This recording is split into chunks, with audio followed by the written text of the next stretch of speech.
E aí, a gente nem Science aqui. Hoje, num formato diferente, a gente tá quase no episódio 100, né? Falta mais um depois desse. E hoje eu vou falar sobre filosofia da matemática. E por que exatamente eu vou falar sobre isso, né? Eu fiz uma série de vídeos sobre o tema, de certa forma. E eu tava lendo Karl Popper, né?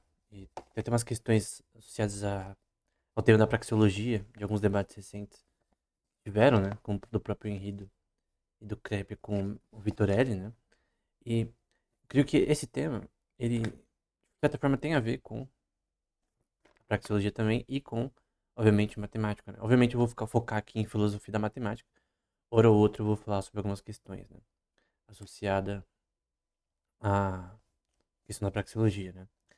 Então, a gente vai ver algumas questões importantes associadas à lógica, associada a várias áreas da matemática como um todo, e também coisas associadas à filosofia, do ponto de vista, principalmente, é, associados a Kant, né? Mas vamos lá, né? Eu vou falar dos principais modelos que existem. Na descrição, eu vou deixar um livro que eu terminei ontem, na verdade, que é o Handbook de Filosofia da Matemática de Oxford, que foi editado pelo Stuart Shapiro, né? Ele também escreve dois artigos nesse livro. E basicamente é a base do que a gente vai falar hoje, né? Bom, eu- nesse modelo aqui eu consigo pegar umas cores diferentes. Então, vou pegar um amarelo bem forte. Então, basicamente, o primeiro ponto que eu quero citar, vou pegar outra. Tem que mudar a espessura, né?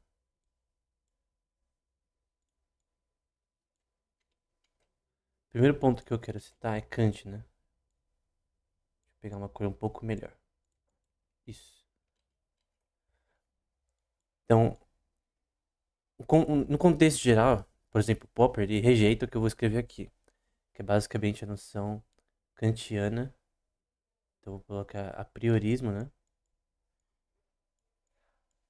A priorismo de Kant. O que isso quer dizer? Kant, no livro dele, Crítica da Razão Pura, também em uma certa parte, além de falar de outros temas, ele vai falar associado à noção de que a gente pode, por exemplo, ter noções de matemática a priori. O que significa a priori? Significa que a gente pode deduzir ou induzir certos, não só teoremas, mas todos os objetos que a matemática contém e operações, seja da aritmética, seja associadas à física, etc., através de dedução. Ou seja, é, eu posso, um exemplo simples, né? Vou pegar um vermelho forte aqui. Eu posso facilmente. Ah, não, aqui eu não tiro a espessura, só. É aqui que eu tiro a espessura. Eu posso, por exemplo, em relação à dedução. Calma aí, deixa eu pegar aqui. Só tem que ser um pouco maior.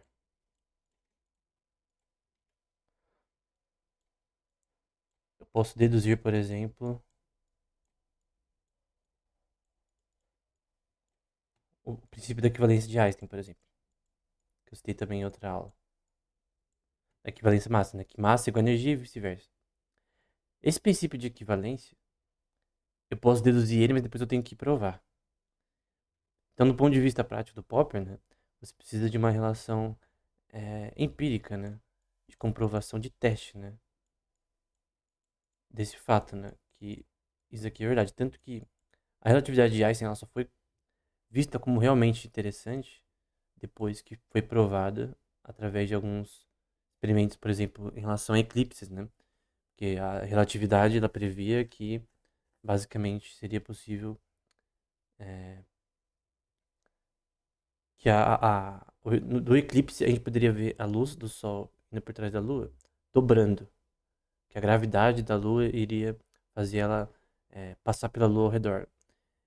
E de fato isso foi visto experimentalmente. E aí, o que foi uma dedução de Einstein se tornou uma realidade, né? E a teoria foi se afunilando em relação a isso. Então você tem na física, né? Exatamente. Então deixa eu pegar uma cor um pouco mais. Na física você tem noções a priori, Ou seja, deduções que eu não tenho, assim, certeza, mas são deduções meio que como se fosse um achismo acadêmico. E a posteriori, na física, né? A posteriori. Ou seja, a relatividade só foi provada quando experimentalmente foi visto que realmente as equações e as premissas associadas à aplicação das invariantes de Lorentz, ao grupo de Minkowski e outras coisas que são aplicadas nesse contexto estavam corretas. Então, esse é um ponto. Só que tem uma diferença de deduzir e induzir. Então, por exemplo, a indução é muito importante para a matemática no geral. Então, vou colocar aqui em amarelo. Então, vou pôr aqui. Deixa eu ver se põe um amarelo melhor. Vou colocar aqui indução. E o Wittgenstein, também o próprio cita ele no livro dele, que está na descrição, ele critica a indução dizendo que não necessariamente é necessário para provar teoremas indução. Então, por exemplo, você poderia provar que existem infinitos números primos, né? Então, eu posso falar sobre números primos. Eu quero dizer que eles são infinitos. Tem algumas provas de infinitude dos números primos, como a própria, tipo, a mais conhecida, né? Ela é chamada de prova de Euclides, né? Então tem a prova de Euclides. A mais antiga, né? Embora Euclides provavelmente pegou de alguém, normalmente. Então você pode dizer que existem infinitos números primos. E tu pode fazer, por exemplo, um reducto ad absurdum, né? Reducto ad absurdum. Ou seja, você fala algo que é totalmente absurdo. Escrevi errado aqui. Vamos ver se eu tenho a minha... Não, é só apertar Ctrl Z.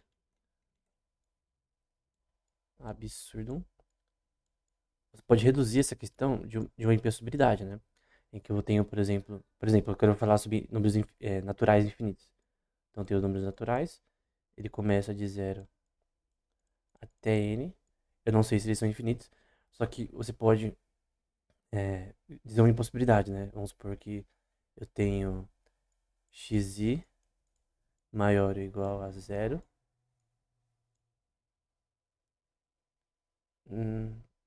É, acho que na verdade, eu posso ter xi porque i é igual a 0 até n, ou seja, n números naturais. Ele é maior ou igual a 0. E a gente pode falar, por exemplo, sobre xi mais 1 como sendo maior que xi. E se i é dionésimo, no contexto da matemática é muito comum. Tendo em vista que tem uma sequência, uma ordem, né, dentro dos números naturais, que é maior que outra, né? Então posso dizer que eu tenho xi sendo menor que, por exemplo, menor que 0 não, nesse contexto, né? Acho que não faz sentido. Xi sendo igual a 0. Não,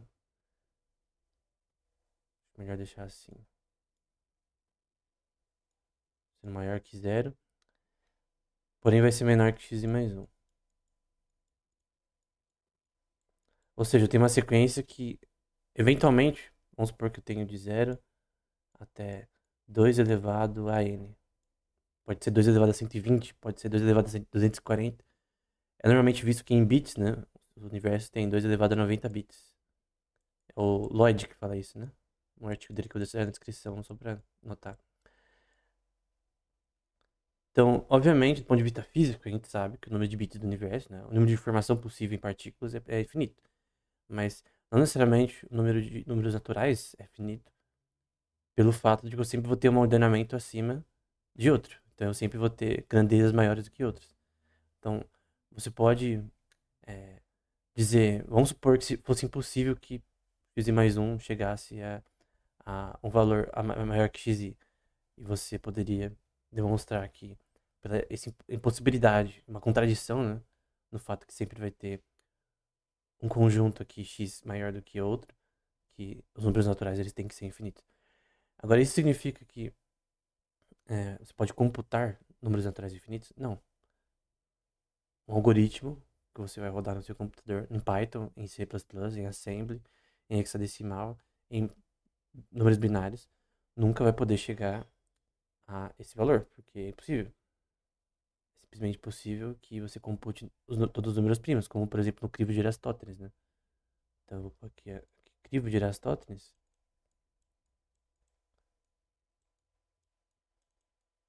Eratóstenes, em que você tem um algoritmo para achar números primos. Tem vários crivos, né, recentes e tal, que você consegue achar de forma mais eficiente, mas no fim você nunca vai chegar no valor real. Por exemplo, na própria conjectura de Goldbar, você não consegue de nenhuma forma. Deixa eu ver se eu consigo pegar aqui. Melhor não apagar não. Acho que eu vou pegar a cor preta. E aí eu vou pegar isso aqui. Eu vou aumentar. Então, o ponto em si. Legal apagar isso aqui, né? Agora vamos voltar pra cá. O ponto em si é que você não pode, no geral, ter uma noção de que essas induções não são válidas, né? Então, obviamente, não que a indução é tipo, ela é tautologicamente verdadeira, né? Mas que em vários exemplos a gente pode ver que a matemática ela precisa de induções para ela sobreviver, senão ferrou. Embora o Antiguo Einstein disse que não necessariamente a gente precisa delas sempre, né? Então, o ponto é que, por exemplo, Kant, o priorismo de Kant, é um priorismo primeiramente sintético da matemática, por exemplo.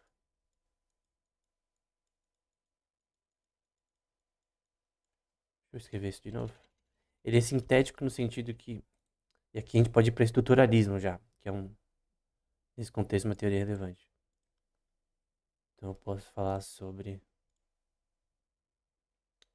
é, estruturalismo, eu vou colocar aqui, vou apagar aqui. Tô me acostumando ainda com essa caneta aqui. Então eu posso falar sobre estruturalismo sintético, né? Por exemplo, um dos artigos, ele critica o próprio Stuart Shapiro, que é o editor, né, desse livro, de Filosofia da Matemática de Oxford. Primeiro, o apriorismo de Kant, ele é sintético e no estruturalismo anti-Hegel você tem estruturalismo anti-Hegel. Eu já citei esse termo em outra aula, né? O anti-He. O que significa isso daqui? Significa, isso aqui é uma vertente, né? E o Popper, por exemplo, ele discorda disso. Ele discorda do apriorismo de Kant e discorda disso daqui. Ele diz que você tem estruturas, objetos matemáticos, que eles existem independente do ser humano. Então vamos supor que não existissem seres humanos, eles existiriam ainda assim. Então, talvez eu coloquei uma forma muito radical disso.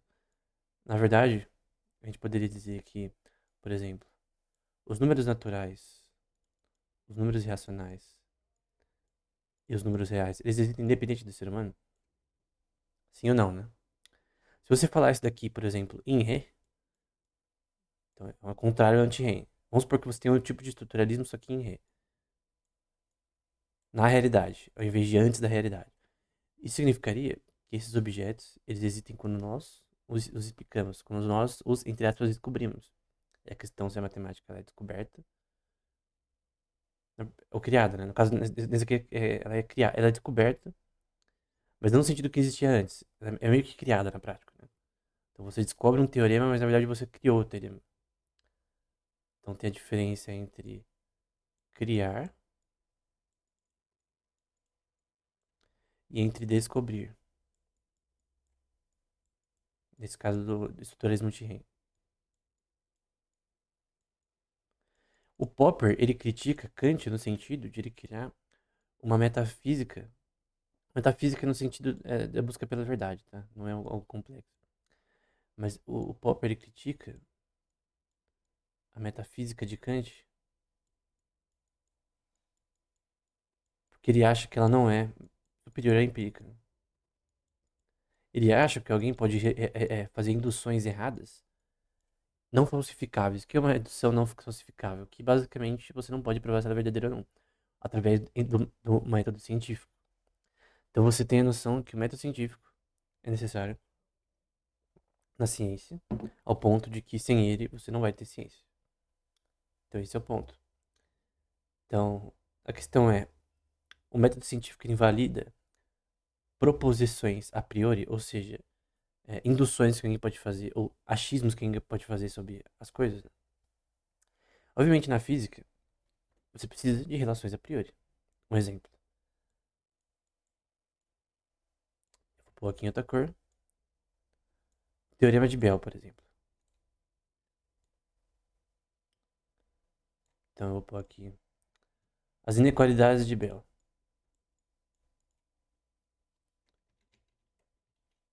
Deixa eu fazer melhor aqui. Inequalidades de Bell. A inequalidade de Bell trata-se de uma coisa chamada variáveis escondidas, né? Elas demonstraram que a teoria das variáveis escondidas, hidden variables, né, estava errada na teoria quântica, né? Que é uma teoria do Austin Podolsky-Rosen, né, num paper chamado de EPR, né, normalmente, que dizia que superposição de partículas é possível, entanglement não, entrelaçamento quântico, né, que Einstein dizia que era uma ação estranha à distância. Tô voltando pro Einstein aqui, né. Ele pensava que era uma ação estranha à distância, não faz sentido, poderia violar a relatividade, embora não viola, né, porque naquela época não tinha sido descoberto o teorema da não clonagem, né, que na verdade diz que você não pode. Então, deixa eu pôr aqui. O teorema da não clonagem diz que você não pode fazer comunicação superlúmica, né? Ou seja, violar a radioatividade. Não tá certo. Teorema da não clonagem. Até que o mouse tá saindo bem aqui. Então, o ponto é que o que Einstein achava que era um problema, que ia criar um problema na relatividade, na verdade não criava. Porque você tem o teorema da não clonagem, você tem limitações pelo que é chamado de no-go theorems, né? No-go theorems na teoria da informação quântica, que não permite certas questões acontecerem, né? Como o teorema da não clonagem, no hiding theorem, enfim, tem vários que são chamados nesse contexto no-go theorems, nesse contexto. Então, o grande problema que Einstein achava ser um problema que ia gerar um problema na relatividade, né? Na verdade, não gerava. Mas isso foi descoberto depois, né? Obviamente, as inequalidades de Bell iniciais, ela era um teste de que a teoria das variáveis condicionais estava errada. Por exemplo, se eu falar da prova de von Neumann, que isso daqui está errado, então von Neumann, ele deu uma prova de que a teoria das variáveis escondidas estava incorreta. O próprio Bell, ele vai dizer que a prova do von Neumann, eu falei disso no curso de computação quântica do canal, a prova do von Neumann que as teoria das variáveis escondidas estava errada, ele vai dizer que não é falsificável. Ou seja, é, onde eu tenho que acertar aqui, né? Descobrir. Ele vai dizer que a teoria das variáveis escondidas, a prova que ela estava errada, não era nem certa nem errada, era tão ruim que ela nem. Ele chama de foolish, né? É uma prova tola, né? Só que você tem que entender que a prova de von Neumann, que é a teoria das variáveis escondidas, que tinha alguma coisa na física quântica que ninguém tinha descoberto, que permitiria ela ter uma probabilidade similar à física clássica, né? Ou seja, o problema em si era a teoria da probabilidade na física quântica, né? Que você não consegue saber se, por exemplo, se o spin de uma partícula vai ser para cima ou para baixo ao longo do tempo, superposição de partículas e o princípio da certeza de Heisenberg, né? Que você não consegue saber a posição e o momento que é massa vezes velocidade da partícula simultaneamente. Então, o princípio da síntese de Heisenberg é basicamente a base do problema que Einstein tinha problema com, né? Ele não acreditava no princípio da incerteza de Heisenberg. Deixa eu pegar aqui só a equação. Incerteza. Eu vou pegar aqui a equação. Só para colocar aqui.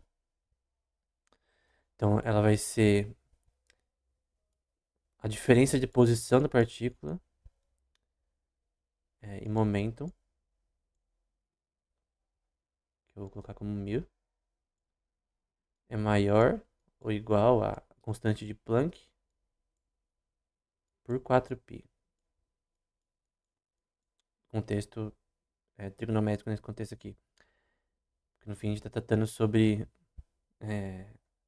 tipo, álgebra linear e trigonometria na prática, do ponto de vista da esfera de Bloch. Não vou entrar nesse contexto.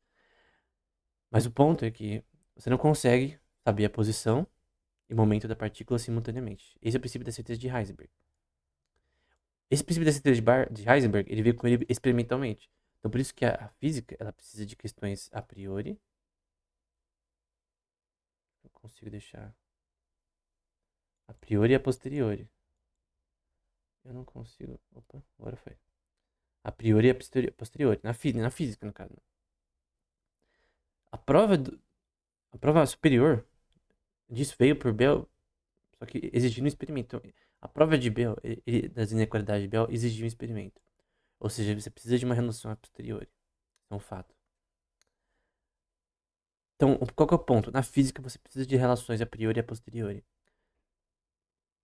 Porém, você faz induções na física também. Você faz deduções. Você faz, tem, por exemplo, o princípio holográfico, né? Do Susskind. Holográfico e princípio. Né? Princípio holográfico.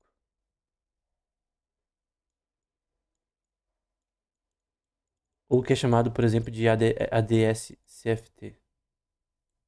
Que é Anti-de Space, a forma matricial do espaço-tempo. E Conformal Field Theory, que é sobre topologia.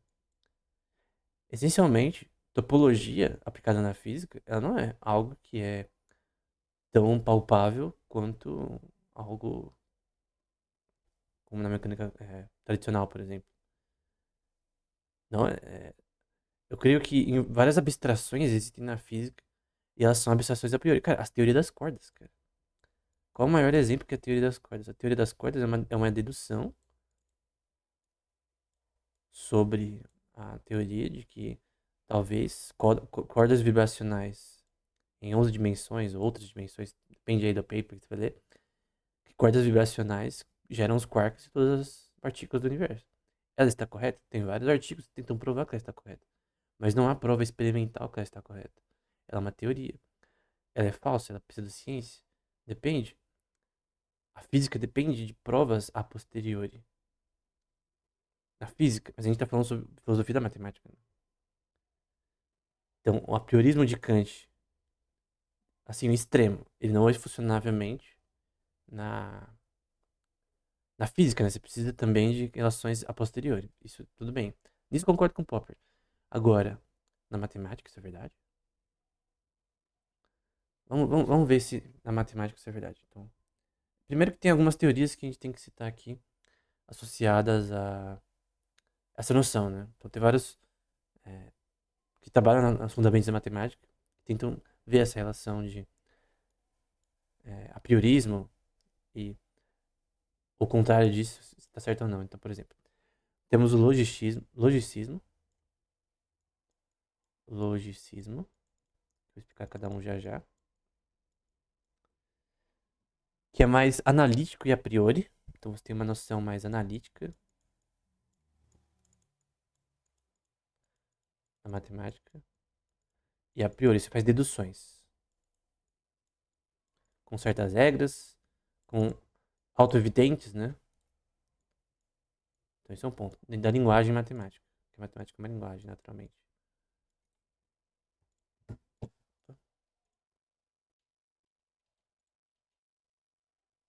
Tô apertando o botão errado. O segundo é o que é chamado de empiricismo, né? É associado muito ao Quine, né? Empiricismo. Nesse livro que eu citei Filosofia da Matemática de Oxford, que é vários artigos de vários autores, alguns falam sobre esse princípio do Quine, né? Que é um autor muito bom,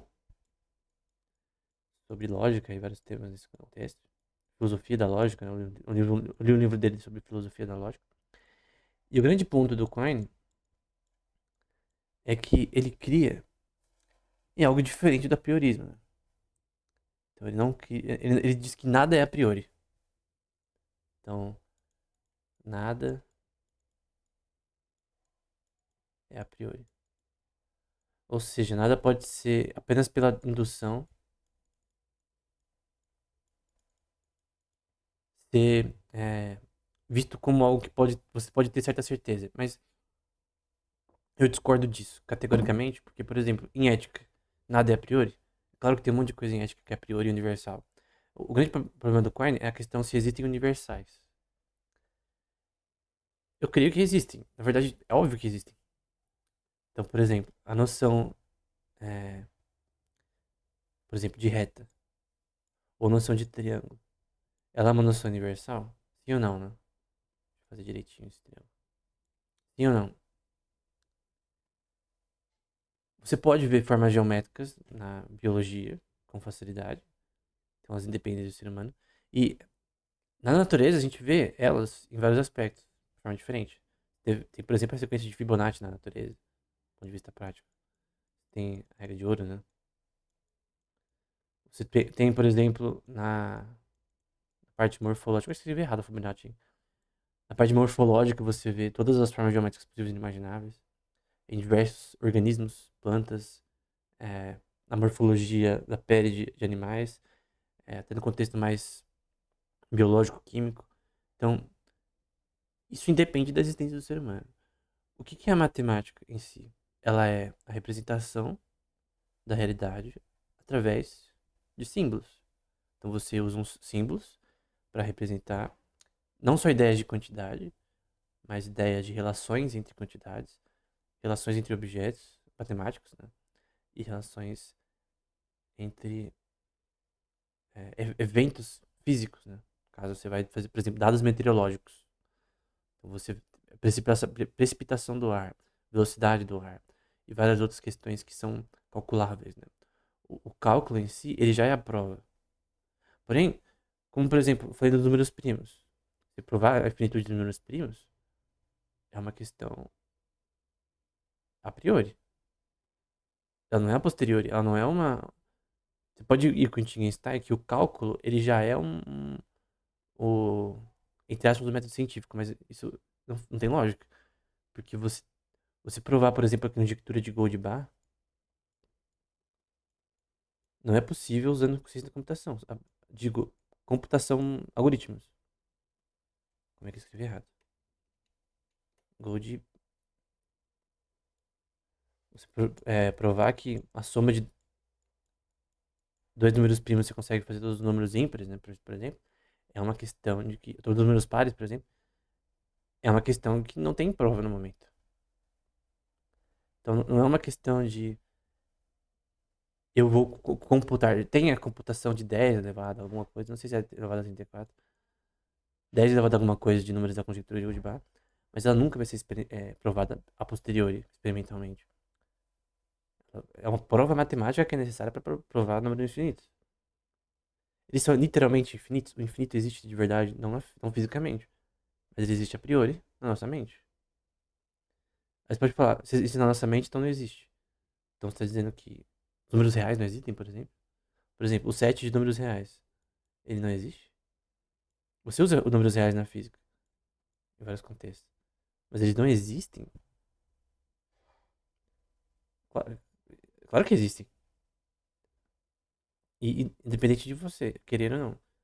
Então, vamos supor, eu vou dar um exemplo, né? Vamos supor que toda a humanidade fosse extinguida e outra tomasse o seu lugar. A matemática ia mudar? A matemática dessa nova sociedade, inteligente como nós? Não. Os símbolos seriam diferentes, mas no final elas viriam com as mesmas conclusões. Então ela não depende do observador, a matemática, né? Pra citar o John Searle, né? Então eu discordo desse empiricismo de Quine em relação a isso, né? Você tem o que é chamado de nominalismo, né? Nominalismo Nominalismo. Basicamente diz que não existe, não tem matemática, não existe. Então tudo é coisa da nossa mente, é uma ilusão e tal. É mais nesse sentido, né? Então é apenas nominal. O que eu não concordo, por exemplo. Você tem outro também, que é o formalismo, né? Que em resumo, um pouquinho de formalismo. A matemática é apenas sobre regras sem sentido, né? Tem significado, na verdade. Ela tem sentido, mas não tem significado. Então, ela, por exemplo, a matemática pura, por exemplo. Isso que eles dizem, formalismo. Obviamente, tem várias versões. Tem também o que é o chamado de ficcionalismo. É meio que parecido com o de cima. Fique. Tem que pôr em inglês, porque eu não sei como escreve em português. Ficcionalismo. Basicamente diz que a matemática é uma ficção. Que ela é uma ilusão. É que nem aqueles caras da teoria da consciência. Tem o nome certinho. Que dizem que a consciência ela é uma ilusão. É totalmente sem sentido. Eu não. Quando alguém fala que, não, é que é uma ilusão, aí é tipo Parmênides, né? Parmênides acreditava que espaço e movimento é uma ilusão. Isso é coisa de louco, né? Não tem lógica, na minha opinião, ao menos. Até se pensar um pouco, né? O sexto, em sexto lugar, a gente tem o intuicionismo. Esse daqui vale a pena falar. Intuicionismo. Intuicionismo. Um cara que odiava isso daqui, ele põe carê. Por quê? Porque ele via na lógica em vários aspectos disso, dessa teoria, mas pô, isso aqui é muito associado ao Brouwer, né? No ponto fixo de Brouwer, né? Escrevi errado. Então, o intuicionismo, ele diz que basicamente você pode ter uma liberdade maior em relação a deduções matemáticas.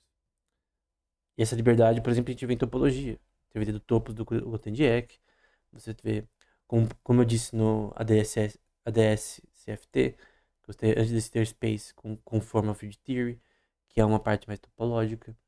O que você tem um grande degrau de intuicionismo e uma versão mais geométrica, né, da matemática, né? É que muitos na matemática hoje em dia, para citar um paper do David Hastings, né, que eu vou deixar na descrição também. Então, David. Nossa, mas aí eu peguei uma cor horrível. Deixa eu fazer assim. David Hastings. Trabalhou na NASA também.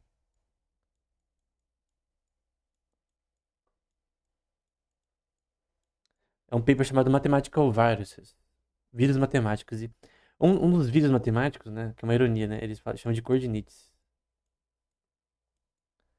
É que é alguém que vê matemática só em coordenadas, né? Não consegue ver é, álgebra abstrata, não consegue ver nada abstrato, não consegue ver grupos direito, ele não consegue ver topologia do ponto de vista prático, porque ele só pensa em ver coordenadas, algo que ele pode calcular. Se ele não pode calcular do ponto de vista prático, né? Simplesmente não, ele não vê sentido. Então, obviamente teve uma... O Poincaré, por exemplo, ele era contra álgebra abstrata não, mas o Poincaré ele fez topologia, né? Ele escreveu análise de síntese e tal. Mas tem áreas da topologia que elas são mais abstratas. Por exemplo, do ponto de vista prático, você tem a teoria das categorias, Category Theory, das categorias, que ela é mais abstrata. Não necessariamente, na minha opinião, não tão tanto, mas... por exemplo, você tem um functor, vou chamar de F, entre o grupo de vetores e o morfismo na prática, né?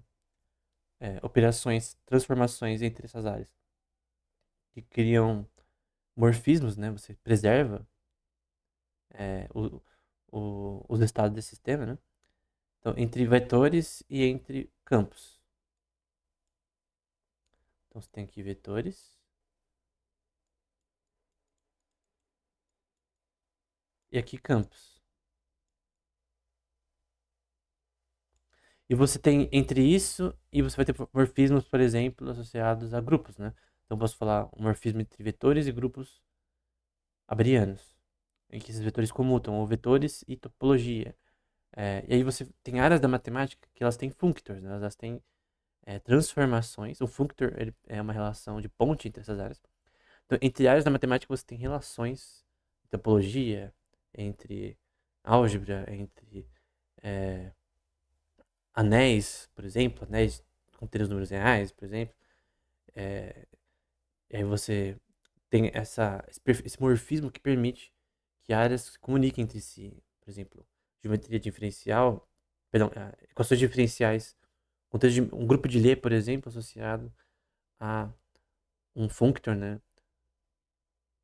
com, é, com alguns tipos de grupos específicos, né? Então, eu posso falar sobre geometria de Lie em grupos abelianos, por exemplo, que comuta. Enfim, eu posso fazer associações com é, entre entre várias áreas entre si que permitem morfismos, né? Então, o ponto da teoria da categoria é isso. O principal teorema aqui é o chamado de lema de Ioneda, né? Então, é, Ioneda lema, em que ele generaliza os morfismos nesse contexto. Então, o ponto é que essa generalização permite que você tenha morfismos reais entre áreas da matemática. Agora, isso é bem intuicionista. É dito que o próprio Grothendieck, eventualmente, meio que não foi tão a ver com teoria das categorias. O Bourbaki é alguém muito focado nisso, né? Que é um grupo, né? É um grupo de matemáticos que leva o nome de Bourbaki, né? Tem vários artigos com esse nome, livros. Tem um livro de teoria dos sets deles, enfim. Tem é, teoria sobre álgebra, sobre a própria... sobre integrais e tal. Tem vários livros legais, interessantes do Bourbaki, né? Então, por exemplo, você tem aqui um exemplo prático disso, né?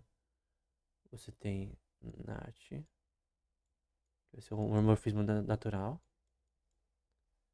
de HA, que vai ser um functor, né?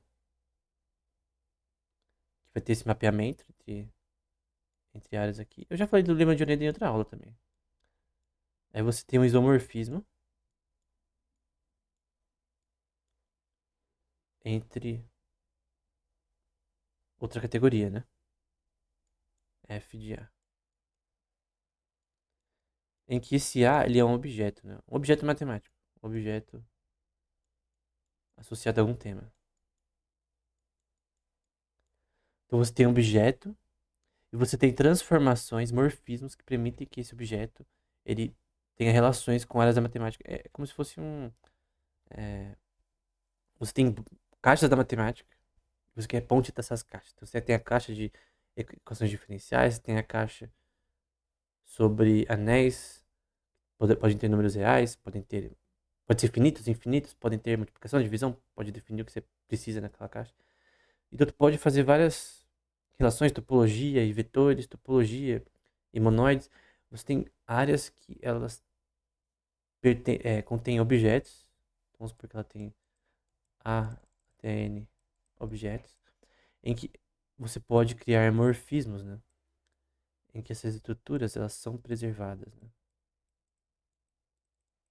Então o inverso delas é preservado. Menos um. Aqui é A também, tá? É a mesma coisa. Então, você tem morfismos que permitem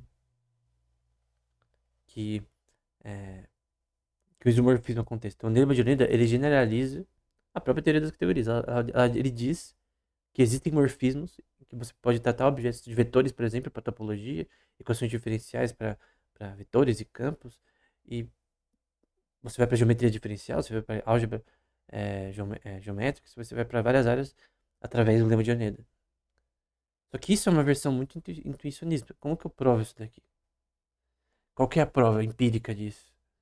Ela é uma prova matemática, mas ela não é uma prova experimental. Você pode falar, o experimento é o, por exemplo, sobre a teoria de Pitágoras, em relação à raiz de 2. Então tem aqui valendo aqui valendo um e aqui valendo a raiz quadrada de 2. Então, o teorema de Pitágoras, nesse contexto, é a questão de que a verdade é que alguém poderia dizer que a prova em si é o próprio cálculo, mas o cálculo já é abstrato. Esse triângulo ele não existe, não é um desenho. Esses números indo-arábicos, eles até pouco tempo não existiam. Há 5.000 anos atrás, esses números não existiam. Eram representados de outras formas, pelos sumérios, pelos babilônicos. Eu mostrei uma imagem anteriormente em outra aula sobre isso. Mas o grande ponto é que, em si, isso daqui é uma imagem que eu criei aqui com desenhando. Ela não existe. Isso aqui não é uma prova matemática, ela não é uma prova empírica, ela é uma prova a priori. Você tem que ter sintaxe, você tem que ter semântica. Se você não tem sintaxe semântica, ninguém entende essa prova. Ninguém vai entender o que você está querendo dizer. Então você precisa de uma prova matemática. Você precisa de coisas como sintaxe, do ponto de vista linguístico, né? A matemática é uma linguagem, por sinal. Você precisa de semântica.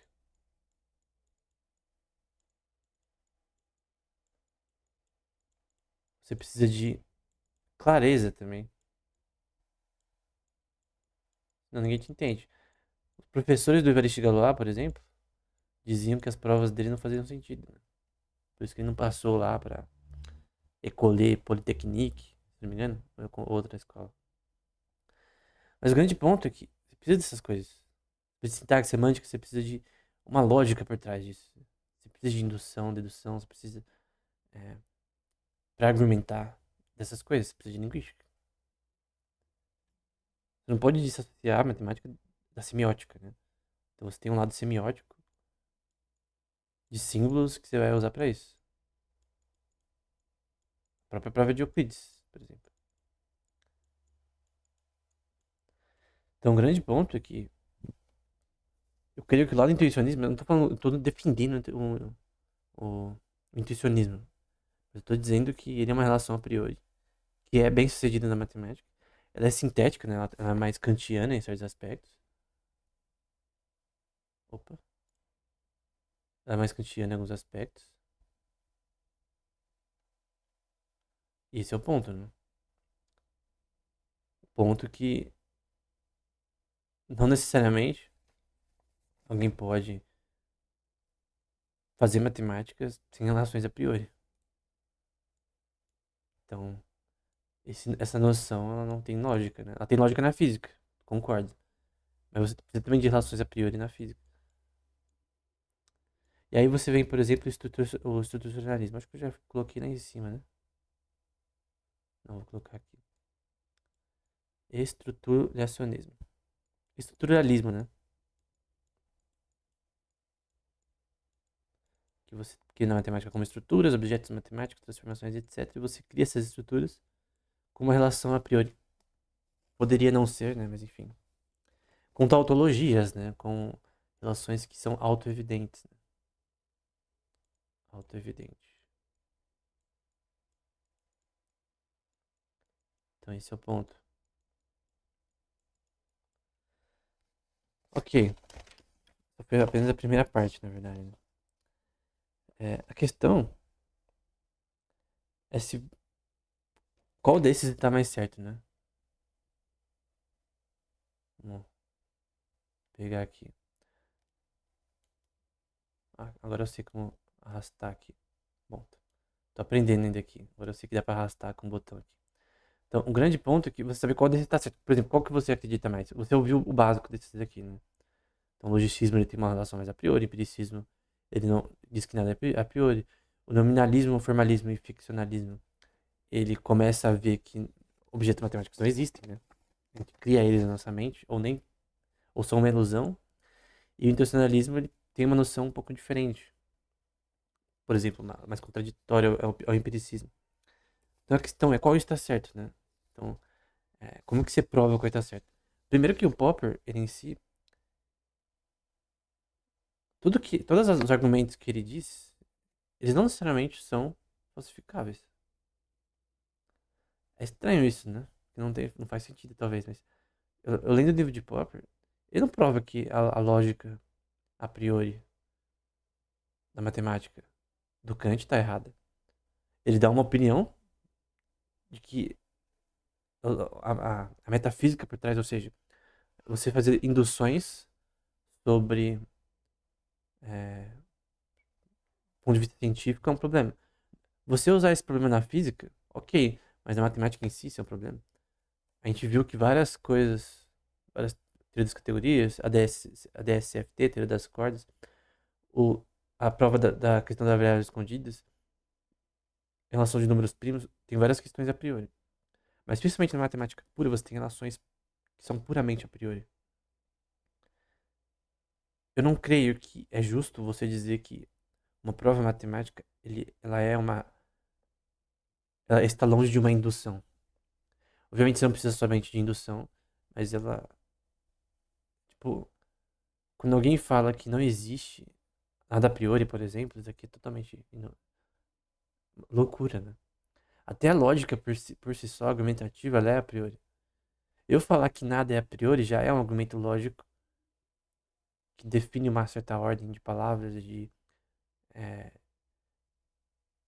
ou de sintaxe, ou de questões lógicas da própria linguagem humana, que vem independente do ser humano em si, da sua intenção na linguagem, que ela é orgânica, né? E eu não tô citando nada de teológico ainda, né? Porque com teologia você resolve isso rapidinho. Qual desses você escolhe? Mas eu creio que eu só usar esse argumento não é o bastante para a maioria das pessoas, então eu não vou usar no momento. Eu poderia dizer, eu sou cristão, eu sou de fato sou.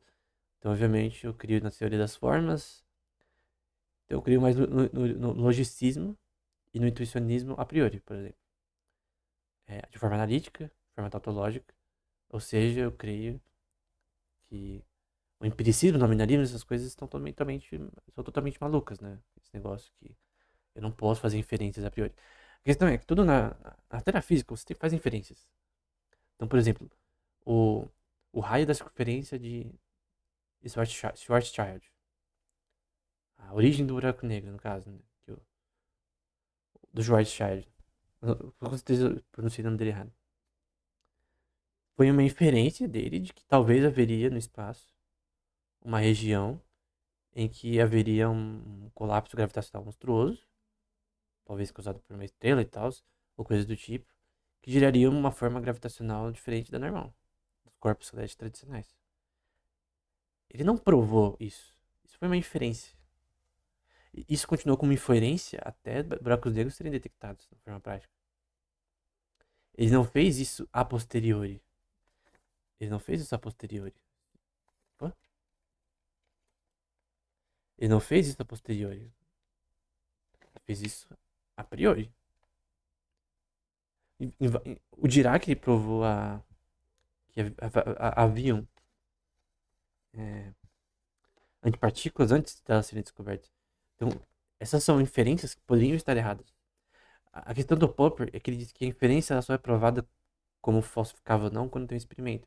Mas do ponto de vista, isso na física, mas do ponto de vista da matemática, você não tem essa conclusão vinda de um experimento computacional, por exemplo. Às vezes sim, às vezes não. Então, por exemplo, poderia dizer que a teoria da probabilidade é inútil na inteligência artificial. Só que do ponto de vista prático, eu vejo que é útil porque funciona na inteligência artificial, na robótica, em, em reconhecimento facial e várias questões de teoria da probabilidade é útil.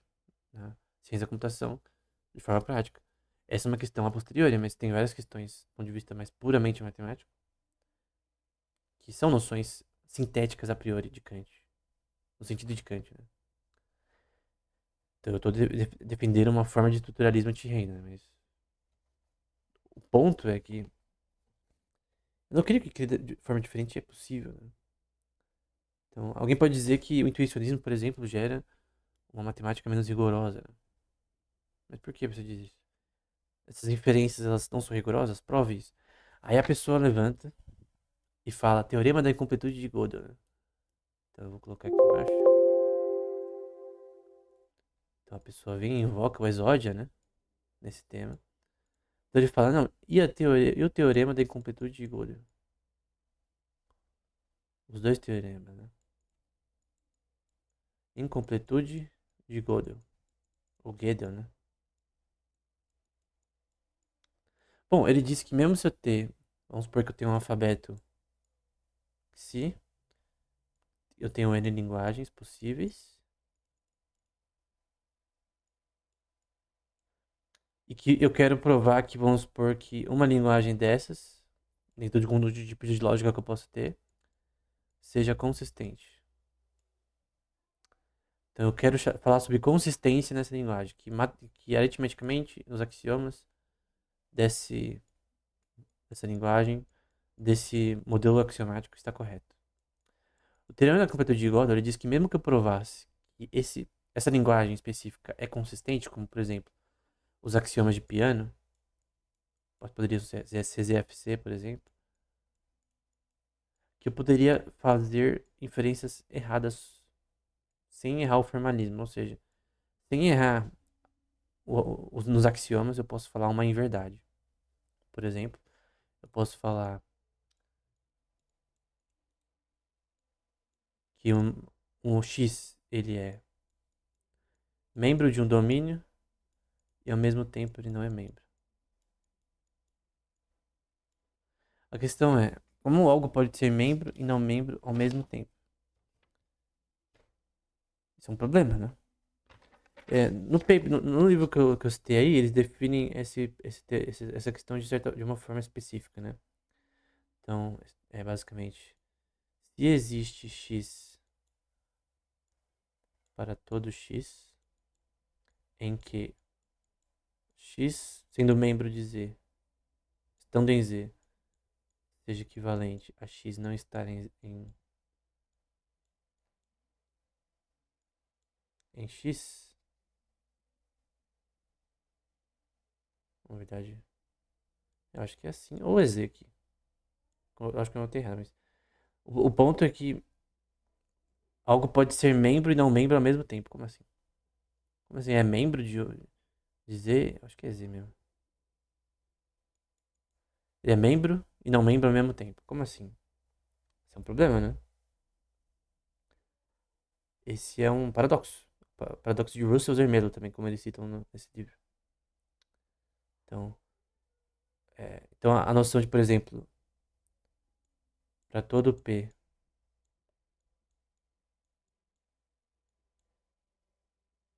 tem o phi de P,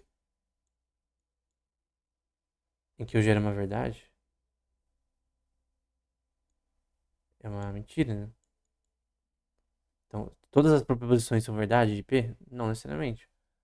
Eu posso falar coisas que não são falsas. Só que, sabe qual é a questão do teorema de Gödel? É que eu posso identificar o que é falso. Eu posso identificar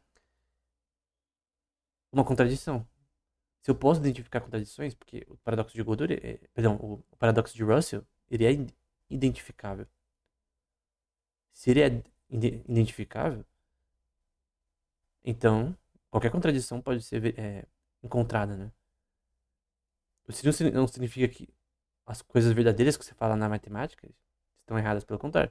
A questão é que tu pode falar em verdades usando matemática, mas isso não tira o fato que o que vai fazer você errar nesse contexto é a sua ignorância, né? Se você ignorar,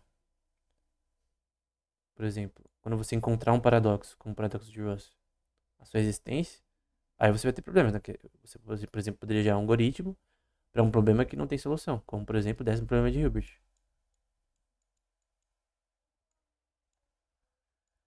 Não tem solução para uma série de equações diferentinas de certo grau, não tem solução com números inteiros. Então, eu não vou tentar criar um algoritmo num paper que resolva isso, porque eu sei que não tem solução. Então, o que o teorema de completude de Gödel cria, que é chamado de metamatemática, Metamatemática é basicamente você tentar entender o que a matemática pode ou não fazer. Então, por exemplo, problema da decisão, né? Problema da decisão de Hilbert, né? O Underside Problem. Dado um algoritmo, você quer saber quando ele vai parar. Problema da parada, né? Então, eu não vou tentar resolver esse problema, por exemplo, na robótica, que pode ser também ter uma conexão com o que é chamada de é, decaimento de recompensas de Pearson, né? Na inteligência artificial geral, né? Basicamente, tem um decaimento do sistema robótico ao longo do tempo que ele é treinado, numa IA, né? Em que ele entra num looping, né? Que basicamente buga numa ação inútil, que não aumenta o número de recompensas dele, do ponto de vista de reinforcement learning. Então, basicamente, ele entra no problema da parada, né? É como se diz? Acho que é a lei de retornos diminuintes de Pearson, como é citado no artigo do Journal of Artificial General Intelligence, que eu fiz um curso no canal. Então, o grande ponto aqui, o problema da incompletude de Gödel não é um problema, o teorema, né, da incompletude de Gödel. Ele diz que pode não ser feito, que tem coisas que podem não ser feitas na matemática, porque ele implica metamatemática. E ele diz que você pode usar a matemática para falar em verdades, mas não significa que você não pode detectar elas. Tanto que você não seja ignorante associado a elas, você pode achar contradições e identificar essas contradições. Tem, por exemplo, também é, o, a tese de Church-Turing, né? Em relação ao que pode ou não ser computável. Church-Turing thesis. Então, o que pode ser computável? Tem coisas que não são computáveis. Né? Eu escrevi Turing, tá? No Cobalt. Tem funções que não são computáveis, como o problema da decisão, como o 10º problema de Hilbert, como computar todos os números primos. Então, tem números incomputáveis, como o próprio Turing provou no paper dele. Dentro de um conjunto de equações recursivas, né? Chamada de cálculos. Então, não importa que linguagem você usa, que forma de linguagem de matemática você use, do ponto de vista de type theory, na sua linguagem de programação, Python, Julia, C++, C, Assembly, não é possível para um computador resolver esse problema. Isso é importante para a ciência da computação, porque você não vai focar em um problema que é inútil. Por exemplo, o teorema de Goldbach é computável. Infinitamente? Não. Então você precisa de uma relação a priori para você deduzir a conjectura de Goldbach, conjectura de Poincaré, a conjectura associada à equação Navier-Stokes. Então, tem várias coisas que não são computáveis exatamente. Você precisa de uma prova matemática que é uma questão linguística, em que você não tem exatamente, como na física, uma relação a posteriori. É discutido no livro que eu deixei na descrição se, por exemplo, a matemática pura é apenas uma ferramenta da física, né? Subordinada à física. Pelo contrário, cara, na verdade, a matemática é a linguagem que a física usa e a física não existiria sem essa linguagem matemática. Então, eu creio que em questão de proeminência e relação de causa e efeito, a matemática é anterior à física em todos os conceitos. No caso, a matemática é uma linguagem, é uma ferramenta. Assim como a linguística é usada nas humanas para representar as ideias, a matemática em si, como uma língua separada da linguística, né? De certa forma, eu não vou falar, entrar nisso posteriormente, é uma linguagem que é boa para explicar relações físicas, né? Entre objetos físicos, seja, gravidade, seja associada a força entre corpos, né? Do ponto de vista até atômico. Mas o grande ponto é que você tem essa questão, né? Em que, basicamente, alguns pontos associados à matemática, elas são mais a priori por design. E alguém dizer o contrário leva, na minha opinião, a contradições óbvias. Então, do ponto de vista prático, eu creio que o não a priorismo do próprio Popper não tem lógica na matemática. Ela tem um pouco de lógica na física, em algumas áreas específicas, química, etc., que você precisa de uma relação a posteriori, mas não em outras áreas. Isso é óbvio, e principalmente na matemática. Na matemática você precisa de relações a priori.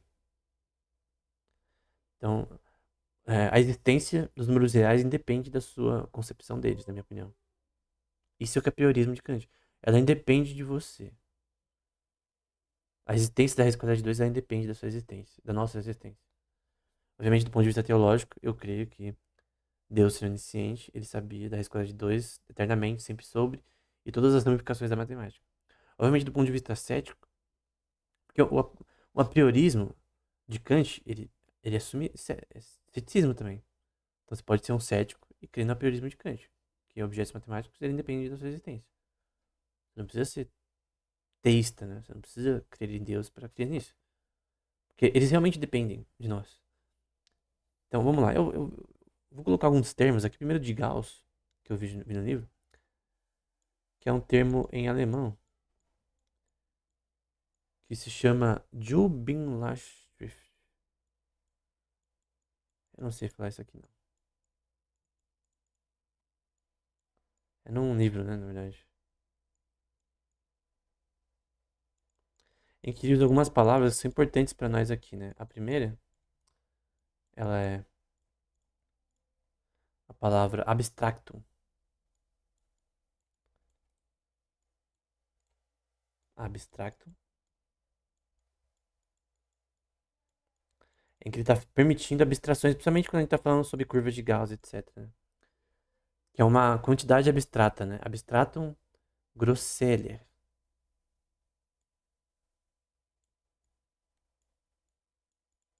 Em alemão, né? Então, relações abstratas. O que vai mais para algo intuicionista, mais ou menos, ou talvez, ao menos. Gauss não seria intuicionista, mas ao menos um pouco mais. Menos do que um empiricismo, talvez. Você tem o que é chamado de Raumlichtbildung. São representações especiais, figuras espaciais. Raumlicht,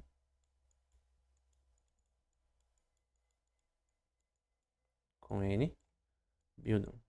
São relações espaciais, imagens espaciais. Por exemplo, na geometria euclidiana e na topologia, a gente tem relações que são desse tipo, né? Em que são relações a priori de induções sobre, por exemplo, a geometria do espaço-tempo em relação a DSFT. Conforme a field theory, não é literalmente algo físico, é uma forma de explicar as coisas. A própria teoria das cordas. Princípio holográfico na física. Então, não tem como você dizer que isso não é a priori, cara. Aí você pode falar, não, mas a prova. Não, mas você tem relações a priori e a posteriori. Quando a gente fala de matemática aplicada na física, eu tô falando sobre relações aqui. A posteriori e a priori, eles juntam os dois. Mas na matemática, as a priori são muito mais relevantes na prática, né? Então vamos para outra parte. Que são alguns termos do Kant, né? Então vou pegar alguns termos do Kant que são citados no alemão. Como, por exemplo, para objetos, ele usa o termo Gegenstände. Com certeza pronunciei errado.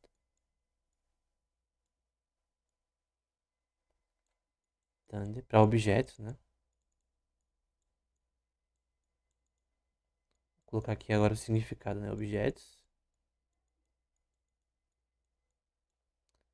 Isso daqui vem até pro Lema de Aneda, se você quiser, tá? Aí você vai para intuição, que é Anschauung.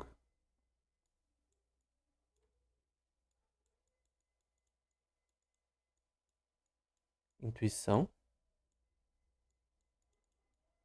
Essa intuição é totalmente sem lógica? Claro que não. No contexto da matemática, você tem relações axiomáticas, mesmo dado o teorema da incompletude de Gödel, em que você pode fazer afirmações verdadeiras e se pode identificar falhas, contradições e até usar isso na física, etc. Então, na linguagem matemática, você tem relações a priori. A gente pode falar, então significa que isso aqui não contradiz Popper, porque basicamente matemática não é uma ciência. É uma linguagem, como você mesmo disse. Eu concordo que matemática é uma linguagem. Mas o estudo, por exemplo, da teoria das categorias não é uma ciência? O estudo da lógica não é uma ciência? Você está confundindo o termo ciência?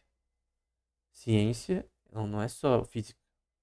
A ciência, ela trata de estudar de forma sistemática assuntos ao ponto de chegar na verdade sobre os mesmos, né? Então, a geografia é uma ciência, a geologia é uma ciência, é, a biologia é uma ciência, em vários aspectos. Tem questões que você tem que fazer deduções, induções, etc. Mas na matemática, principalmente, você tem que fazer induções. Na psicologia, você tem que fazer induções, você tem que fazer, não achismos, mas você tem que ter uma. Você pode fazer relações a priori que são falsificáveis. Na ética, por exemplo. Somente na ética, né? Então você tem aqui, por exemplo, Dunking. Dunking significa pensamento.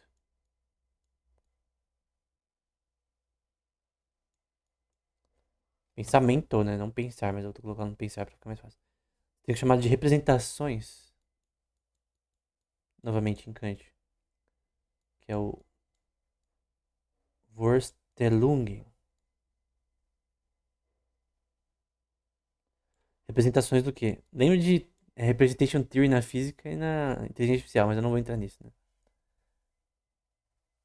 São representações da realidade, mas acho que na verdade eu tenho que entrar porque na inteligência artificial, somente reinforcement learning, eu tenho um curso no canal de reinforcement learning que basicamente usa muito representation theory, né? É, então, o grande ponto aqui é que você pode fazer representações probabilísticas sobre a realidade, por exemplo.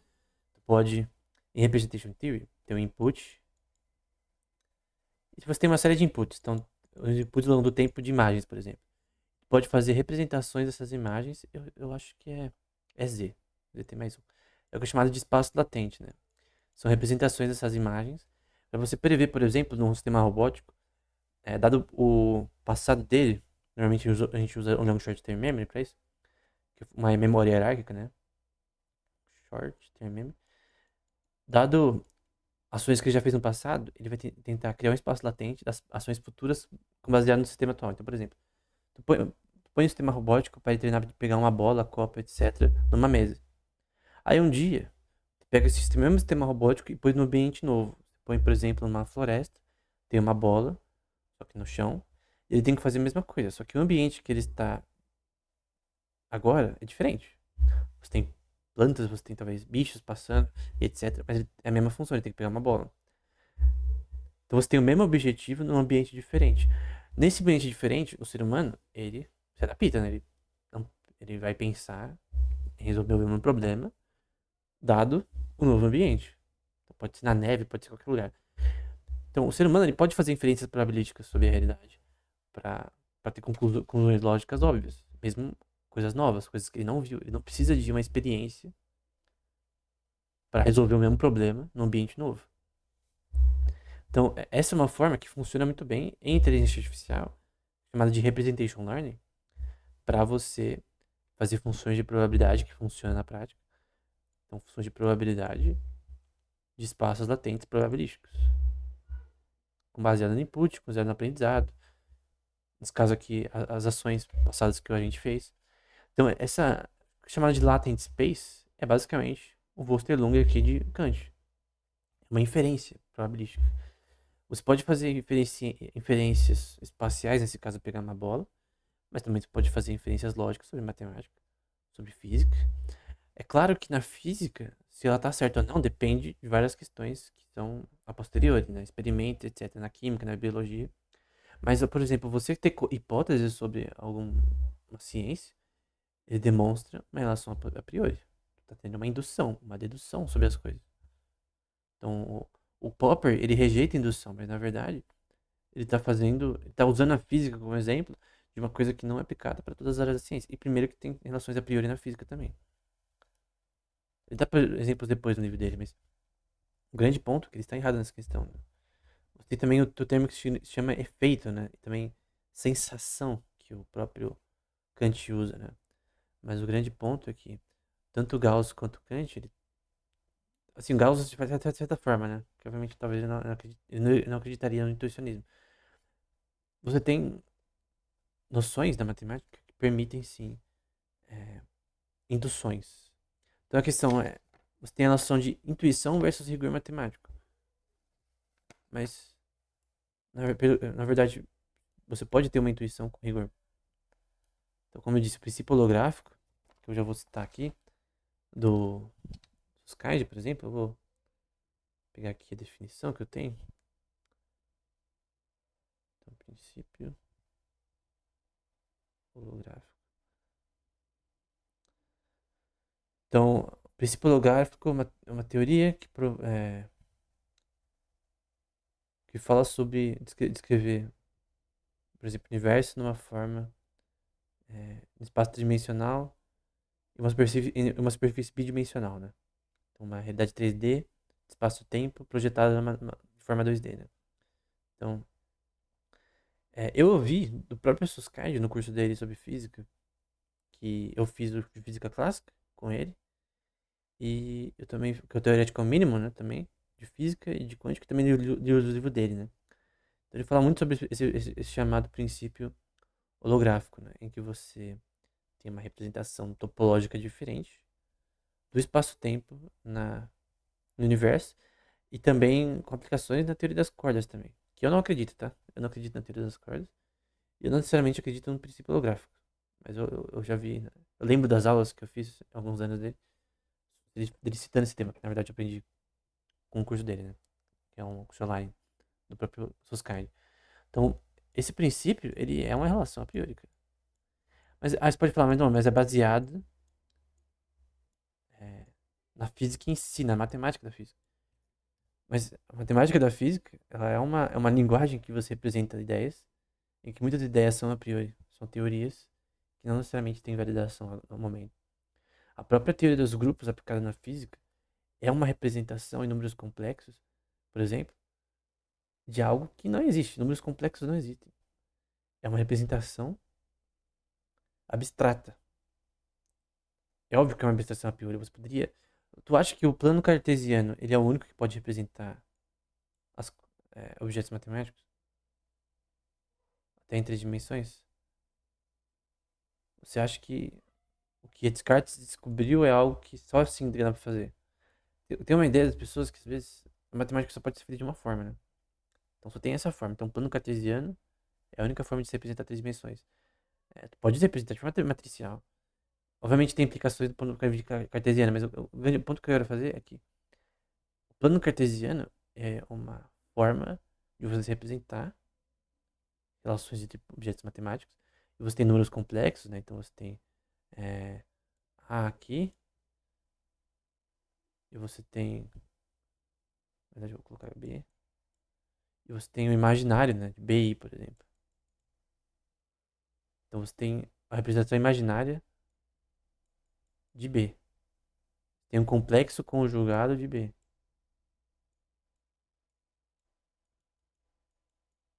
Só que o ponto em si é que isso aqui é só uma forma de a gente entender rotações do ponto de vista trigonométrico, por exemplo. Por exemplo, numa esfera de Bloch, na física quântica, no spin de partículas, ou no contexto da física no geral. Tem a aplicação para teoria dos grupos, que na verdade é uma representação visual e apenas uma linguagem para explicar um evento físico. Mas é abstrato. Óbvio que é abstrato. Óbvio que você poderia fazer isso daqui de outra forma. É uma linguagem abstrata de como representar coisas na física. Ou na matemática em si, de forma pura. É uma relação a priori, não é a posteriori. Então, eu estou defendendo o priorismo de Kant dessa forma, que na verdade, é, na física você tem relações, obviamente, que necessitam da noção a posteriori, mas não na matemática. Então, a noção de que o apriorismo é impossível, né, como Quine, por exemplo, diz, não tem lógica. Então, tem várias perguntas que você pode fazer, né? Você pode fazer perguntas como se objetos matemáticos são independentes da nossa existência, né? E na minha opinião, sim. Então você tem, na verdade, no logicismo, algo que é mais, por exemplo, analítico-sintético, né? Cadê o logicismo? Que é mais analítico-sintético. E a priori. Então tem uma noção mais kantiana. No empiricismo você tem nada que é nada a priori. Mas no fim, é, mesmo a linguagem que o Quine está usando, ela é a priori. Mesmo a lógica por trás da linguagem, ela é a priori. A questão é que quando alguém rejeita tudo que é a priori, né? Ou seja, tudo que pode ser induzido como se fosse uma forma de falsa ciência. Na verdade, ela tá entrando num limbo, e que, na verdade, a própria afirmação dela não tem lógica, né? Porque a própria representação da linguagem que ela usa é a priori. A própria lógica que nós, seres humanos, usamos como espécie, do ponto de vista linguístico, né? Genético, comportamental, que nós temos, do ponto de vista do debate, tanto de linguagem universal de Chomsky, gramática universal de Chomsky, como na questão nature versus nurture, né? Então a gente adquire a linguagem de tabula rasa. Então nós somos, por exemplo, uma lousa em branco que é preenchida, ou já tem uma estrutura lógica na nossa mente, geneticamente, que vai criando no nosso cérebro, na área de Wernicke, de Broca, etc., e no córtex pré-frontal e coisas do tipo, que permite a linguagem acontecer. Então a linguagem, ela é genética ou ela é algo que vem do ambiente? O ponto é que é os dois. O debate nature versus nurture, os dois. Só que é importante a parte genética. Sem a parte genética, você não tem. Por exemplo, por que outras espécies não conseguem performar a linguagem no nível que nós conseguimos? Embora elas conseguem. Pássaros têm linguagem em vários aspectos, dos cantos que eles fazem, tem vários artigos sobre isso. Diversos animais eles conversam de forma corporal ou por, de uma forma nem fonética, mas por signos diferentes do ser humano. Mas o grande ponto é que você tem que entender que a noção de você indicar que nada é a priori, ou que o a priori é menos importante, que só precisa, entre aspas, do método científico, na verdade você está se contradizendo, cara. Porque, por exemplo, eu vou agora atacar o método científico em alguns aspectos. Por exemplo, você tem o que é chamado de problema da reproducibilidade, né? Problema da reproducibilidade. O que diz esse problema? Eu vou deixar alguns artigos sobre. E problema também de estatística nesse contexto. De artigos, principalmente na biologia, nas ciências biológicas, que eles não são reproduzíveis. Então, o problema em si é a forma que as pessoas estão fazendo, conduzindo as suas hipóteses e usando estatística, usando, por exemplo, p-values, em que no fim, o certo na física, na psicologia e todas as áreas que usam esses dados desse tipo, de forma empírica, é você fazer uma coisa. Eu coloquei uma setinha, não sei porquê, né, mas não vou apagar agora não. É p-value, não é sem setinha. É questão de, por exemplo, eu tenho um artigo específico. Ah, café causa tal coisa no córtex pré-frontal. Então, a minha hipótese 1. E aí, eu testo essa hipótese contra outra hipótese. Aí eu tenho o experimento. E eu lanço o artigo. Faço uma validação estatística e tal. Então, tenho estatística também. Aí eu lanço meu paper. Aí vem outro cara e fala: Ó, eu não consegui reproduzir o seu experimento. Anos depois, 10, 30 anos depois, o que aconteceu já? A questão é, isso invalida o experimento da pessoa? É claro que invalida. Daqui a 50 anos, um artigo específico é visto como inútil, né? Porque as pessoas não conseguem reproduzir. Tem problema. E você tem a crise da reproduzibilidade de artigos que não são reproduzíveis. Aí você fala, pô, é um método científico, então é reproduzível. Então tem algum problema no experimento da pessoa. Obviamente, você pode, é, além disso, dizer, oh, não, mas tem diversos artigos que são reproduzíveis. Por exemplo, na física você tem as inequalidades de Bell, elas são reproduzíveis. Tem relatividade, ela é reproduzível. Tem várias coisas na física que são reproduzíveis. Na biologia mesmo. Só que quando você não consegue reproduzir, você tem uma hipótese do artigo que está errada sobre o que uma proteína faz, sobre o que um certo medicamento faz ou o que certa coisa faz, certa substância. Então, se algo não é reproduzível, então você não tem a validação científica. Mas você tem uma aura nessa área em que as pessoas validam suas teorias, entre aspas, no método científico, quando na verdade, a maioria dos artigos Isso aqui é um fato. Na ciências biológicas, não são reproduzíveis. Obviamente tem uma questão de custo, que para você reproduzir os experimentos de um artigo no ponto de vista biológico é caro, né? Que tem na física teórica e na física experimental. Então você tem várias questões de custo e questões de. Normalmente artigos de reprodução não são tão publicados. Então a questão é, tem uma vertente que tenta mais criar reproducibilidade. Por exemplo, artigos na ciência da computação, que você põe seu código. Então você põe seu código no GitHub, né? Quando eu lia com frequência artigos sobre inteligência artificial, eu ainda leio mais do ponto de vista teórico agora, né? Eu via muito na segurança da informação, né? E muito artigo não tinha código, cara. Se tu cria um algoritmo para validar sua hipótese ou sua questão no algoritmo, no código de inteligência artificial, por exemplo, reconhecimento de objetos, quer reconhecer uma patologia numa planta usando robótica, e tu não tem o código no seu artigo, cara, pra que você publicou essa merda? Você tem que ter o código. Como que eu vou validar o que você tá falando? Ah, mas eu pus o pseudocódigo. Tudo bem, mas eu quero seus dados, eu quero reproduzir o que você fez. Eu preciso do seu código. A DeepMind, por exemplo, é muito conhecida por colocar o código. A OpenAI também. Então, tudo que eles fazem, eles colocam o código, colocam lá no GitHub certinho. A OpenAI também faz a mesma coisa. Você tem que pôr o seu código. Se você escreve um artigo de TCC ou o que for, se eu só põe um pseudocódigo, é um problema, cara. Tu precisa pôr. Tu precisa linkar colocar o link no GitHub. Para ser o mais rápido, fácil possível. Tem um site chamado Papers with Code, que são artigos com código, né? Então, ele lista artigos que têm o código associado a eles. Então, se você não tem um código, você tem um problema da reproducibilidade. Meu ponto é que às vezes as pessoas colocam a aura, o manto de métodos científicos em que elas não usam método científico. Por exemplo, eu vi um artigo recente sobre economia, né? Sobre finanças especificamente, investimentos, sobre recompra de ações na crise de 2008. Recompra de ações. Então, na conclusão, ele foi falar sobre a taxa de recompra de ações entre empresas e bancos na crise de 2008. Poderia criticar ou não a modelo keynesiano e tal, enfim. Só que na conclusão ele usou p-values. Cara, p-value é um método estatístico que não é falsificável. Por exemplo, por que o p-value é 0,05? Ninguém sabe, cara. Esse valor, ele é inútil. Esse valor, não, se perto de 0,5, menor, né?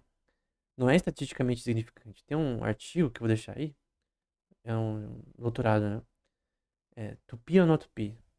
Ou P ou não P, né? É, que ele critica os p-values, né? Ele fala, e também é um professor da uma escola em Londres, né? Que eu fiz o curso também dele no Coursera. Ele deixou o artigo desse curso. Aí eu fui ver, né? Fui ler. E achei muito interessante. E que ele demonstra que esse negócio de p-value ele normalmente é usado de forma incorreta, de forma totalmente lógica, e apenas para validar experimentos em que você pode fazer uma coisa chamada p-hacking, né? Que você pode é, mudar o p-value para ter um valor que aparentemente é estatisticamente significante, nem entrando no mérito disso, mas que na verdade ele está tentando mudar coisas ali apenas para chegar nesse P igual a 0,05 e menor que 0,05 para o paper ser publicado. E nesse caso o cara usou isso para falar de recompra de ações. Mas cara, tem infinitos métodos estatísticos superiores a p-value. Então, e tem vários métodos estatísticos que são horríveis. Então, desculpa, covariância em preço de ações é inútil. É, então, um grande ponto é que eu não. Quando eu li esse artigo de recompra de ações, depois que eu vi sobre p-values, meio que eu nem queria citar mais. Porque, basicamente, o método que ele usou estatístico é um nicho, na prática. Não tem significância real. Na minha opinião, p-value não deveria ser usado mais na ciência. Vou deixar alguns artigos na descrição sobre isso. Então, a questão as pessoas às vezes falam, por exemplo, minha teoria econômica é superior, por exemplo, keynesiana, porque a gente usa o método empírico. E aí o cara usa Pivalho no artigo dele.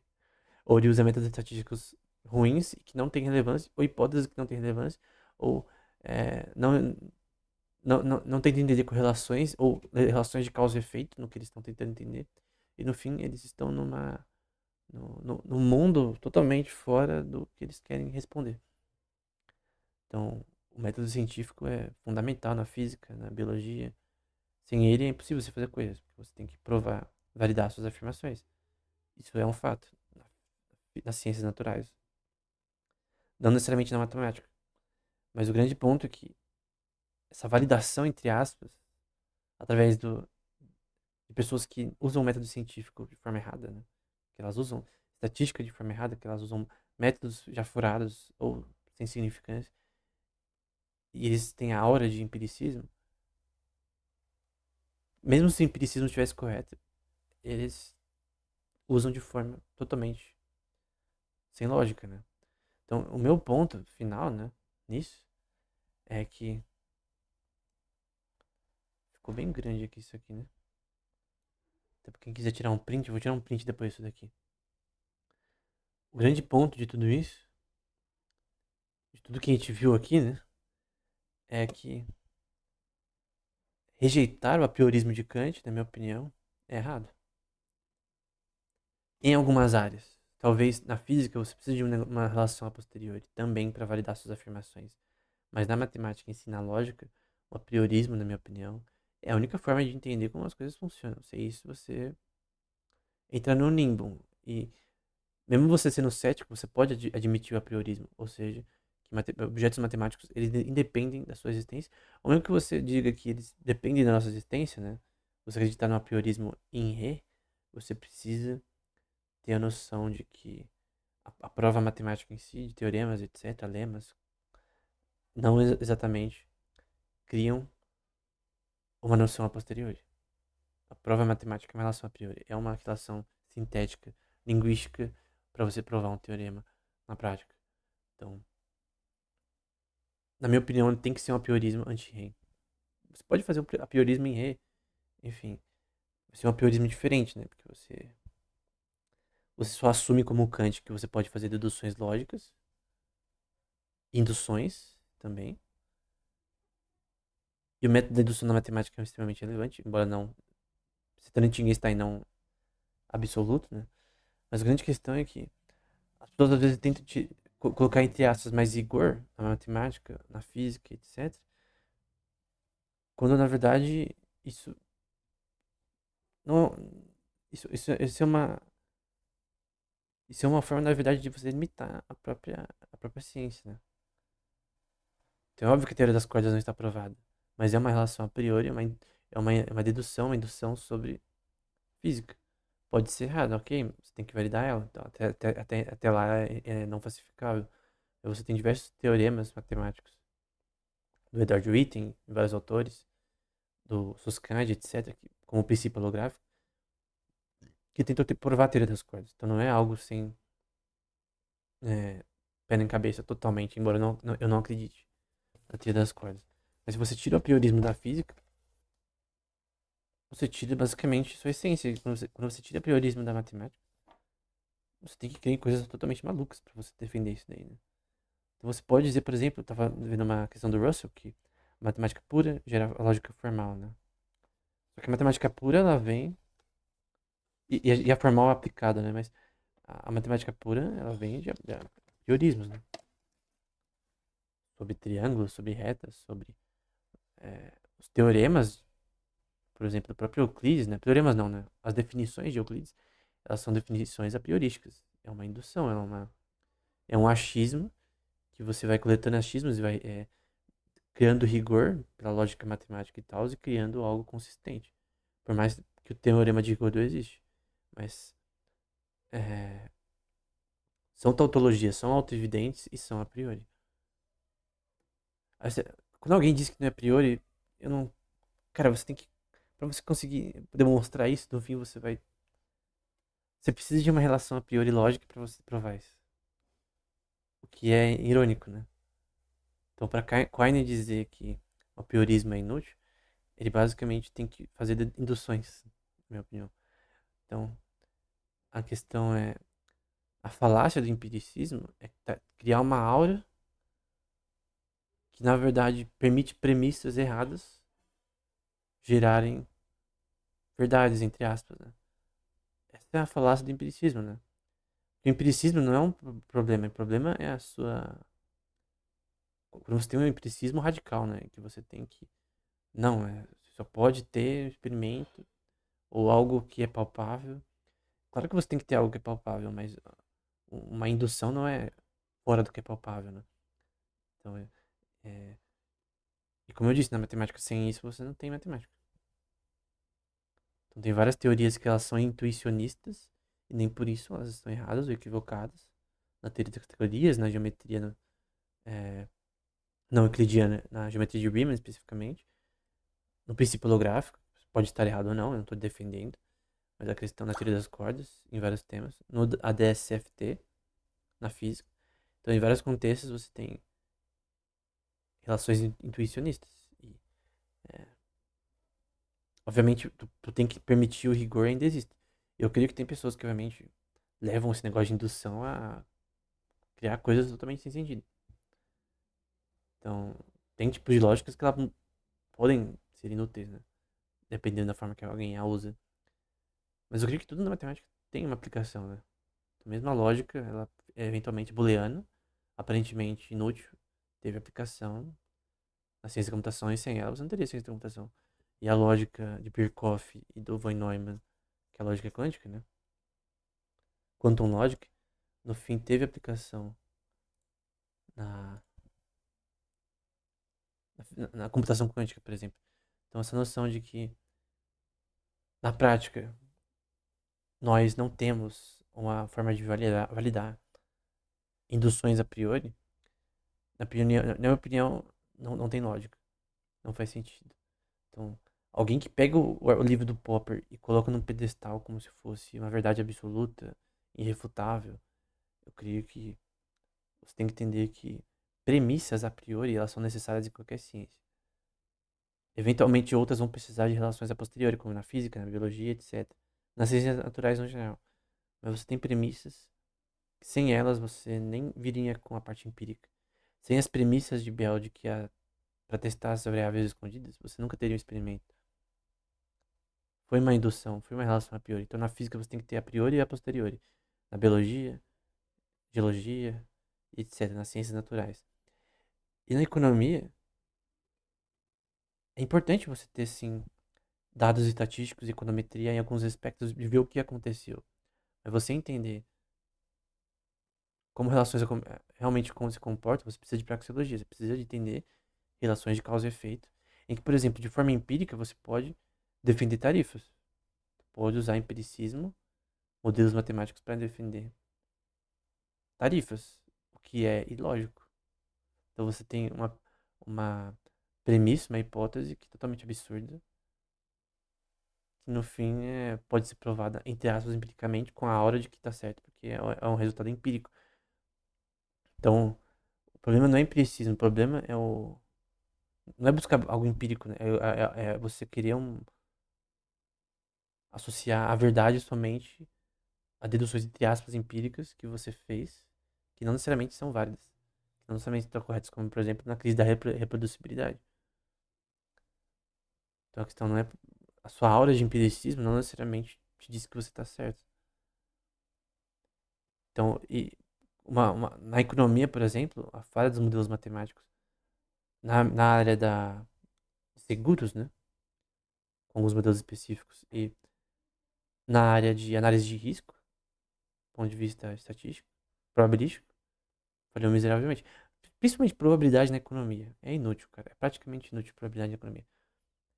São estimativas que no fim não tem não dá nenhuma noção de realidade do ponto de vista prático, né? Então, eu creio que econometria tem sim sua importância e é relevante, né? Tantas vezes em livros e também no próprio canal eu uso dados estatísticos para falar sobre temas na economia, mas eu creio que você só, é como o Mises diz, a econometria ela só olha para o passado, ela não consegue entender relações de causa e efeito na economia apenas pelos dados que você vê. Suas interpretações desses dados, elas podem estar erradas. Para você interpretar dados econômicos, você precisa de praxeologia. Você precisa entender como relações de causa e efeito funcionam na economia. Você precisa entender por que tarifas geram um problema econômico. Porque impostos elevados geram problemas econômicos. Porque minimização de preços, fixação de taxa de câmbio gera problemas econômicos. E não é uma questão empírica, é uma questão a priori óbvia do porquê isso causa problemas. Então, é, somente na economia você tem que ter relações a priori. As premissas têm que ser a priori. Não é que você não pode usar modelos matemáticos. É que os modelos matemáticos devem ser usados para entender o que está acontecendo e o que aconteceu. Não o que vai acontecer. Você não consegue fazer funções de probabilidade de ações humanas. E esse é um ponto que as pessoas não entendem. É uma premissa inválida você querer fazer uma relação de probabilidade na economia achando que você vai ter algo bom disso em níveis práticos que determinem que você possa gerar uma teoria econômica a partir disso. Você vai gerar uma aberração, como o keynesianismo é, o neokeynesianismo, o monetarismo e um monte de coisa, né? É, então, a econometria tem a sua importância. E do ponto de vista da matemática, você tem a questão da importância de relações a priori na mesma. Então, eu poderia ir além nisso. Então, eu fiz muito mais anotações sobre essa questão. Tem um livro desse handbook de Oxford sobre esse tema, né? Sobre, no caso, a filosofia da matemática. Então, vou deixar na descrição. Eu creio que não faltou nada. Creio que eu falei tudo o que eu queria. Então, basicamente é isso. Resumindo, não concordo com Popper em gênero e número e grau na crítica dele do apriorismo de Kant. E digo de uma forma simples, essa visão de Popper não pode ser aplicada na matemática. Na física, talvez, na matemática não. Então, ele criticar o apriorismo de Kant na matemática, na minha opinião, não gera algo que seja palpável, né? Então, em vários contextos a gente pode sim contestar a teoria de Popper, né? Porque as pessoas às vezes aparecem no YouTube, elas acham que o que o Popper disse é uma verdade irrefutável e acabou. Então, a crítica dele do apriorismo, ela desmonta o apriorismo totalmente, né? Quando na verdade, quando a gente fala sobre fundamentos da matemática, e da matemática em si como um todo, e da física, você precisa de apriorismo e sem ele você não consegue fazer nada. Então, em algumas ciências você tem apriorismo e uma relação a posteriori, necessita de dados empíricos, e outras áreas não.